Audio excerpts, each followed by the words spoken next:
Ma'am, children and women all over France are starving. Oh, why is that? They don't have any money, no food, they don't even have bread. Then let them eat cake. Today, we will tell you about the French Revolution. It was the 18th century, and France was under the rule of King Louis XV. 15th wasn't exactly loved by the people, because under his rule, France lost wars and colonies. The Canadian colonies, for example. And losing things means losing money, and not having money means not having food. Not having food for the people, because Louis XV did have his food. And then he died. Now, 16th was the king of France, Louis XVI. What 16th got from 15th was a hungry population, burdened by taxes and military flaws. Everything packed with bad harvests, cause there can be no French Revolution without bad harvests. But Louis couldn't care less, cause he had married a cute Austrian girl named Marie Antoinette, who really liked cakes and fruits in her hair. Louis and Marie were expected to have a child, so he could be France's heir. But it wasn't possible because Louis couldn't copulate. Plus, he was having a blast crafting logs. Louis and Marie had children. In France, there was this very popular cultural movement known as the Enlightenment. And the bourgeois women held meetings in their own houses to discuss the Enlightenment. The Enlightenment was all about dispelling the darkness of humanity's ignorance through the light of knowledge and reason. Meaning that we should think our way through to tackle society's problems. Its main influencers were these guys, who also believed in a world where all men should have rights and be equal under the law, just not now. Only the upper class had rights. French society was divided into three main classes, called estates. The first estate, the clergy, meaning church people, they had a lot of money and didn't pay taxes. The second estate, the nobility, they had a lot of money and didn't pay taxes. And the third estate, the common people, they had little money, but had to pay a bunch of taxes and tithes. This group was made up of bourgeoisie, which included the working class, like doctors, lawyers, and such. And then the peasants too. Looks like it's time for a crisis. The French people were increasingly hungry, so Louis XVI had the great idea of using the state's money to support the American Revolutionary War against England, because France and England were enemies, and Louis wanted to bug his enemies. And what about supporting your people? No help from my people. On top of that, in Versailles, where the royal house was located, they kept having expensive parties. The people were fed up, especially him. Maximilien Robespierre. He grew up as an orphan, but he was brilliant and talented, so he won a scholarship to study law. He was also great at public speaking. He didn't like the death penalty and wanted everyone to be able to vote. He stood up for the poor, which got him the name of the Incorruptible. Robespierre began writing and telling everyone the blame's on the king. France was bankrupt, so the banks told the king, "Why don't you hire a finance guy?" So he hired a finance guy. Jack was woke and had very modern ideas, like thinking the government should guarantee that everyone had access to food. He also suggested a group discussion to figure out the crisis. That's why Louis XVI summoned the Estates General in Versailles on May 5th, 1789. Here's where the French Revolution started, but not its violent phase. The Estates General was like a meeting to negotiate things with representatives from each social class, and all decisions were made by voting, with each estate having a single vote, despite the fact that the majority of the population was made up of everyday people. Everyone in favor of solving the country's problems? Approved. Let's raise taxes on the third estate. Approved. We want a new constitution. Not approved. We want to modify the voting system. Nope. To be honest, I really like it just the way it is. Since the first and second estate always had the majority of votes, the third estate always lost. So the third estate decided to change its name to National Assembly. And they quickly got to work on writing a new constitution. Robespierre also joined them, and now he was one of their deputies.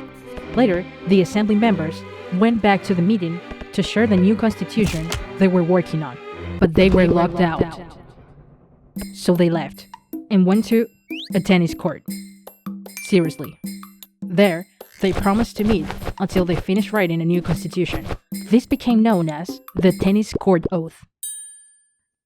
The king found out, and he was afraid of a revolt, because the people were now upset and enlightened. So he fired Jack from finance, because he was supporting the people. He also deployed 30,000 soldiers to Paris to maintain order and prevent the city from losing control. But a protest broke out in Paris. It was really intense, and the people started looking for weapons. Subscribe now. So a bunch of men and women stormed the armories and managed to grab a ton of guns and weapons, because that's what armories have, guns and weapons. But gunpowder for the guns? Nope. For some reason. Guess where the gunpowder was? In the Bastille, which was a fortress that protected Paris and was also used as a prison. So they captured the Bastille on July 14, 1789. They also had a new flag, and this is the violent face of the French Revolution, but not the most violent. So the National Assembly, now called National Constituent Assembly, began to write a list of rights for everyone, because not everyone had rights before. So now they had the Declaration of the Rights of Man and of the Citizen. This also includes women and female citizens, right? What? This also includes women and female citizens, right? Nope. Why not? Because? But we've been fighting hard all this time just as men to achieve freedom. Yeah, we don't care. But we played a key role in this. We welcomed all of you into our homes to debate politics. Listen, what's your name again? Olympe de Gouges. Okay, Olympe, but we don't care. So now, there were rights, but only for men. However, the king wasn't willing to sign off on them. In fact, he didn't want to give his approval to any of the changes the National Assembly proposed. But one day, a guy named Jean-Paul Marat started to publicly throw shade on the king. Marat was filled with anger. He also had a skin condition, so he was always in a bathtub. And with the whole freedom of speech thing going on, he started a sensationalist and gossipy tabloid newspaper named Friend of the People. Marat heard that the king and his friends had another party where they stepped all over the revolution flag. So he quickly wrote about it in his newspaper, and it went viral, and the people got more angry. So a bunch of armed women with a burning desire to kill the queen marched all the way to the Versailles Palace and told the king, "You better sign or you better sign. It's your choice." So Louis chose to sign everything. They even forced him to move to Paris with his family to show support for the new assembly. And then they took his flower. So Olympe said, "F it. Women are fighting for the revolution. We should get some rights too." So she created the Declaration of the Rights of Women and the Female Citizens anyway. Still, men wouldn't recognize women's rights. It was 1791, and the National Assembly was in charge, so the king had to share his power, which he didn't particularly like, so he ran away. But if you do like sharing, please share this video with someone that you care about, or don't care about, that's fine.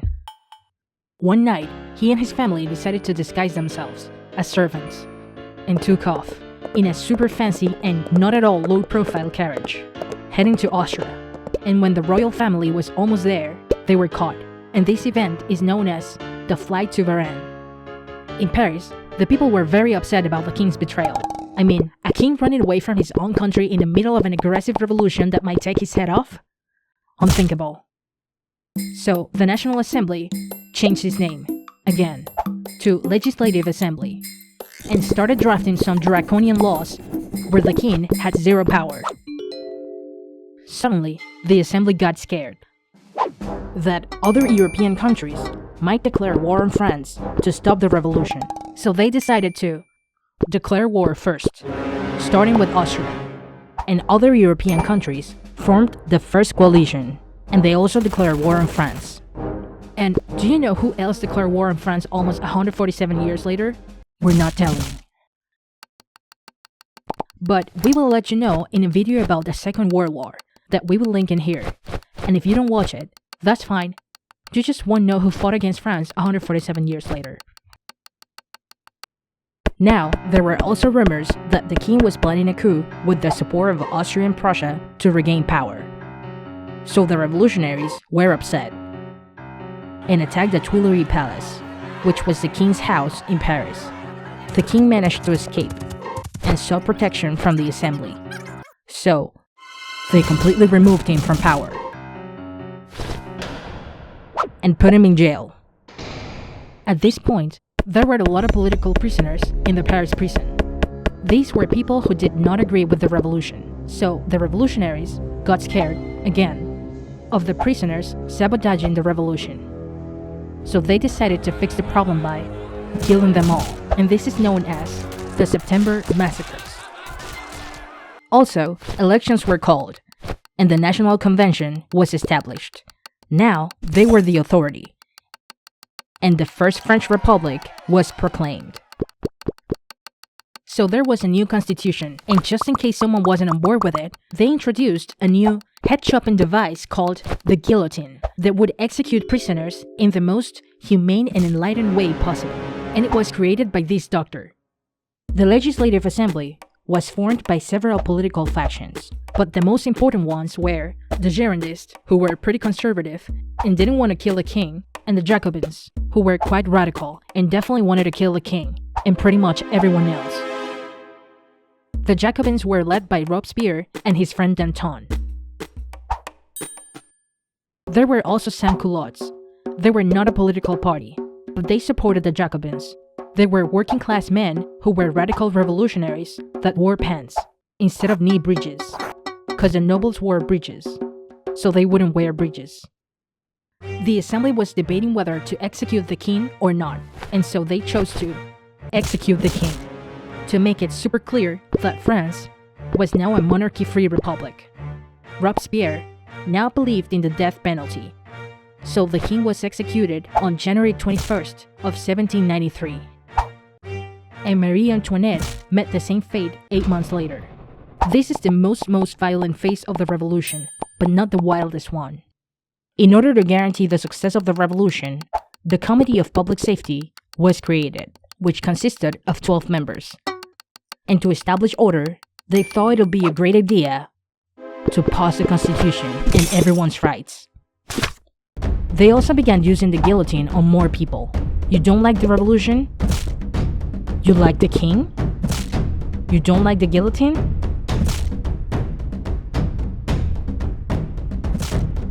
This marked the beginning of the Reign of Terror, lasting from 1793 to 1794, with approximately 40,000 people who were guillotined during this period. And this is when the revolution got really wild, but it still wasn't its craziest phase. Meanwhile, Marat was just doing his thing in the bathtub, writing for his newspaper and dropping lists of people who were supposedly traitors. But one day, a girl who was tired of all the bloodshed went to Marat's place, saying she had a list of traitors for him. And bam! She stabbed him, and he died in his bathtub, and she got guillotined too. In Paris, the Girondists were kinda wanting to stop the bloodshed, but the Jacobins were not ready for that yet. So one day, the Jacobins killed all the Girondists, and now the Jacobins held full power. People also started saying the church is to blame, so they tried to remove any sign of the church's existence by giving streets new names and changing the calendar to remove all Catholic references. Churches and religious icons got destroyed and replaced with their new icon, Marat. Robespierre's goal was to create a republic of virtue and a more humane France, so he continued to back the death penalty. and aimed to remove freedom of speech and anyone who challenged his thoughts.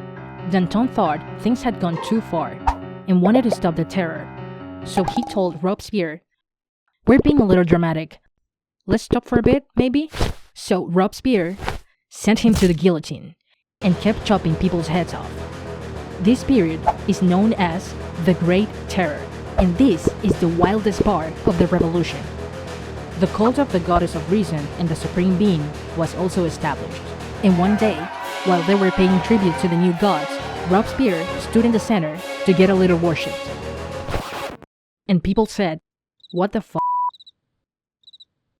The deputies started wondering if Robespierre was losing it a little. They were also freaking out because he might execute them as well, since he was going around talking about some people he was going to accuse. So they accused him first of being a dictator, and the next day he was guillotined. And then the Committee of Public Safety was dissolved. Now the Directory took over, but they weren't exactly doing okay. All this time, Napoleon Bonaparte, a young and smart military little guy, had been scoring victories for France and was totally kicking Italy and Austria's butt. So he made them sign treaties without the Directory's approval. The Directory wasn't too happy about it, but they agreed anyway because it was beneficial for France. Napoleon continued his efforts to bring things under control during war, while the Directory kept losing followers and credibility. So Napoleon Bonaparte staged a coup on November 9th of 1799 and became the French consul, putting an official end to the French Revolution. This marked the beginning of another intense period for France, as Napoleon had his mind set on becoming an emperor and conquering the entire world.